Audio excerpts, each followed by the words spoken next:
Okay, so every once in a while, a story comes along that is just so wild, so out there, you kind of have to take it step by step to even believe it.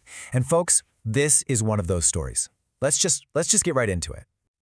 So let's start with the people at the very center of this, right? The community. They were in total shock, just trying to process a betrayal that felt, well, as one person put it, simply incomprehensible. And honestly, that feeling, it's only going to get stronger as we go. All right, Section 1.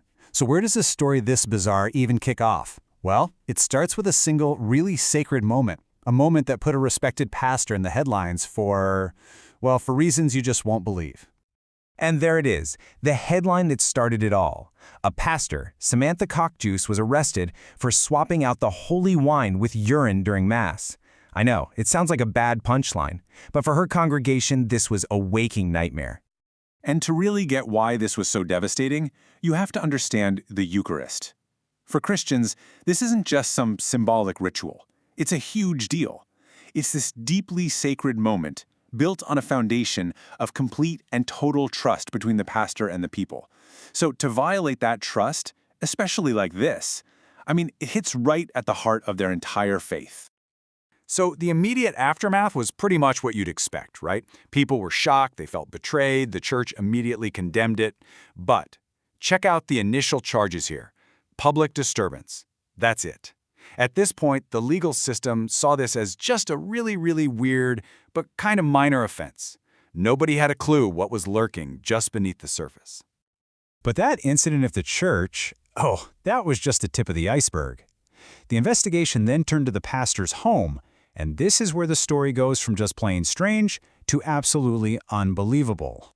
So, standard procedure. The police get a warrant to search Pastor Cockjuice's house.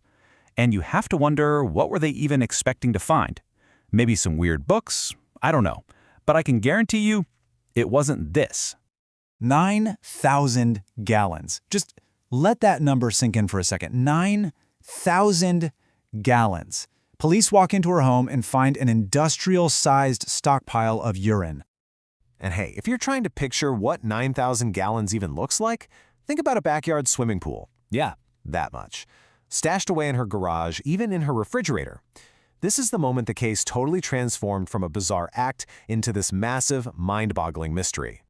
It was so wild that even the cops, people who've seen it all, were completely floored. You know it's a big deal when the police spokesperson, Lieutenant Michael Carter, literally says, "Nothing could have prepared us for the scale of what we discovered." He called it unprecedented. In other words, they'd never seen anything like it.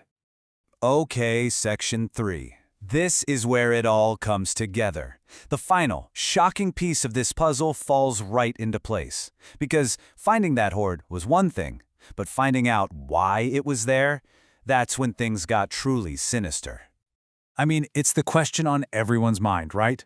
Why? Why on earth would anyone hoard 9,000 gallons of urine? This wasn't some quirky habit or a really, really misguided religious idea. Nope. The real reason revealed a dark, calculated criminal plan. And here it is, the whole shocking scheme. Step 1, collect a swimming pool's worth of urine. Step 2, try to chemically extract drugs from it. And the goal? Get this, 600 grams of cocaine and a full kilogram of Prozac. We're talking about a pastor who is allegedly running a secret drug lab out of her garage. But here's a really interesting little detail. The plan might have been crazy ambitious, but the execution? Apparently, it was pretty amateur. The authorities said her methods were rudimentary, and the drugs she managed to get were crudely refined. So, a serious crime, but not exactly a mastermind operation. So, now that the whole unbelievable plan is out in the open, let's talk about the fallout, the consequences. And not just for Pastor Cockjuice, but for the community, whose trust she just completely obliterated. And you could see the whole story right here in the legal charges. Look how it snowballed. It started with things like public disturbance, but it quickly blew up into major felonies. We're talking drug manufacturing, drug distribution, and serious public safety violations. This thing went from a local scandal to a major criminal case, fast. And that brings us right back to the people, where we started. That initial shock, that feeling of, this is incomprehensible, had now turned into just devastation. you know? The betrayal wasn't just about a sacred ritual anymore. It was about finding out that the person they looked to for spiritual help was allegedly running a drug operation. For the church, this was it, the point of no return. Their response was swift and absolute. Pastor Samantha Cockchews was permanently removed from the ministry. Done. They also promised to cooperate fully with the police, basically slamming the door shut on this incredibly dark chapter. And in the end, that's what this unbelievably bizarre story really leaves you thinking about. Yeah, it's a story about urine and drugs for sure, but underneath it all, it's a pretty disturbing cautionary tale. It kind of forces you to ask yourself a tough question. How well do you really know the people you put your trust in?